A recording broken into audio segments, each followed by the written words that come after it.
नमस्कार साथियों, मैं एक बार फिर आपकी सेवा में उपलब्ध हूँ। आज हम पढ़ेंगे एनसीईआरटी फिजिक्स। एनसीईआरटी फिजिक्स आज से हम शुरुआत कर रहे हैं, चूँकि लॉकडाउन के कारण अभी हम पढ़ नहीं पाए, तो आज अपन थोड़ा थोड़ा ऑनलाइन के माध्यम से थोड़ा थोड़ा पढ़ेंगे। फिर जब लॉकडाउन ख़त्म हो जाएगा फिर तो हम पढ़ेंगे। तो ज़्यादा समय ना लेते हुए हम आगे बढ़ें। आज हम पढ़ रहे हैं एनसीईआरटी फिजिक्स इकाई 1। अब इकाई 1 पढ़ने के लिए हमें पहले पता होना चाहिए कि हमें इकाई 1 में पढ़ना क्या क्या है। तो इकाई 1 का अध्याय नंबर 1 आवेश एवं विद्युत। अध्याय 1 का नाम है इकाई 1 में अध्याय नंबर 1 आवेश एवं विद्युत। अब आवेश एवं विद्युत में हमें क्या क्या पढ़ना है वो हम आज चर्चा करेंगे और कोशिश करेंगे कि हम इसी एक ही वीडियो में आपको सब बता दें कि इस चैप्टर में हम क्या क्या पढ़ने वाले हैं। फिर रोज एक एक टॉपिक हम आगे बढ़ाते जाएंगे। जैसे आपको पहला दिया है आवेश और विद्युत में हम सबसे पहले पढ़ेंगे इसमें घर्षण विद्युत। घर्षण विद्युत के बाद फिर दूसरे नंबर पे हम पढ़ेंगे इसमें धन और ऋण आवेश। मतलब इनके बारे में हम चर्चा करेंगे और बड़े विस्तार से हम इनको पढ़ते जाएंगे, एक एक टॉपिक को हम पढ़ते जाएंगे। तीसरा दिया है आवेश उत्पत्ति का इलेक्ट्रॉनिक सिद्धांत। और फिर इसके बाद चौथा टॉपिक होगा आपका आवेश संरक्षण का सिद्धांत। और पांचवा टॉपिक होगा आपका आवेश का क्वांटीकरण एवं उसका मात्रक। ये ऐसे टॉपिक हैं जो परीक्षा की दृष्टि से इनमें से 1 अंक या 2 अंक के क्वेश्चन बनते हैं। और जो 7वें नंबर का टॉपिक है वो है आपका सतत आवेश वितरण। अब आवेश का वितरण कितने प्रकार से होता है वो उसको समझने के लिए हम 3 टॉपिक और लेंगे। उसी में रेखीय आवेश घनत्व, पृष्ठीय आवेश घनत्व और तीसरा होगा आपका आयतन आवेश घनत्व। इसके बाद हम 8वें टॉपिक पर बात करेंगे जो आपका रहेगा 8वां टॉपिक आपका रहेगा विद्युत क्षेत्र एवं महत्व, उसका महत्व। आप इनको बढ़िया तरीके से नोट करते जाएं और कॉपी में प्रॉपर अपने अच्छे से नोट्स बनाते जाएं। हर टॉपिक आपको एक रेगुलर फॉर्म में मिलेगा, अलग अलग। 8वां टॉपिक है आपका विद्युत क्षेत्र एवं महत्व। यदि आप अभी से प्रॉपर नोट्स बनाते जाएंगे तो आगे चल के आपको दिक्कत नहीं होगी, क्योंकि आपको पता है यदि हम शुरू से तैयारी करते चलें तो हमें पेपरों के टाइम पे ज़्यादा फोकस नहीं करना पड़ता। फिर आपको सब प्रॉपर नोट्स रहेंगे तो अपन को पढ़ने में दिक्कत नहीं होती, क्योंकि दिन पे दिन आपको पता नहीं है कि फिजिक्स के टॉपिक दिन पे दिन बढ़ते जाएंगे। सिलेबस इतना ज़्यादा हो जाएगा कि आप पे कहोगे क्या पढ़ें क्या नहीं पढ़ें। इसलिए आप शुरू से नोट्स बनाते चलें तो आपको आगे चल के दिक्कत नहीं होगी। और फिर अपन पढ़ेंगे इसमें विद्युत क्षेत्र की तीव्रता, 9वां टॉपिक है। और 10वां टॉपिक है आपका विद्युत आवेश के कारण किसी बिंदु पर विद्युत क्षेत्र की तीव्रता ज्ञात करना। तो हम इसको बड़े ध्यान से पढ़ेंगे। फिर आएगा आपका 11वां टॉपिक होगा विद्युत बल रेखाएं एवं इनके गुण व उपयोग।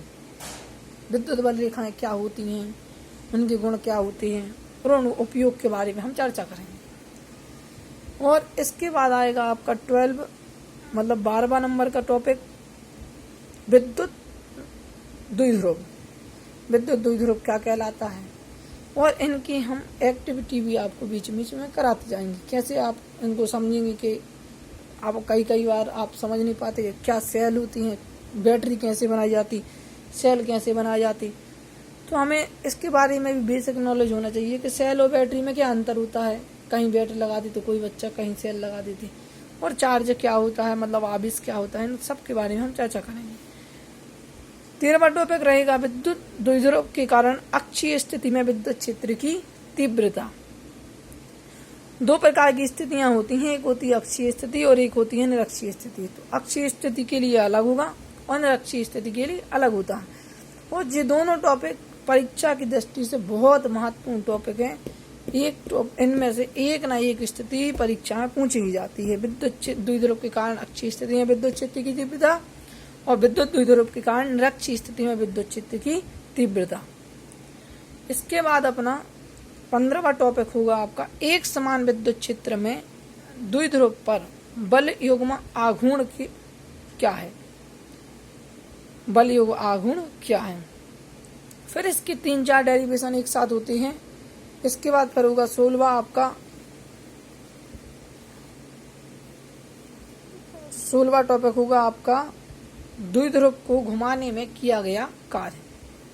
इसके आप स्क्रीनशॉट लेके भी लिख सकते हैं, आप वीडियो को पॉज करके, और आप इन टॉपिक को बड़े तरीके से लिखने लगे।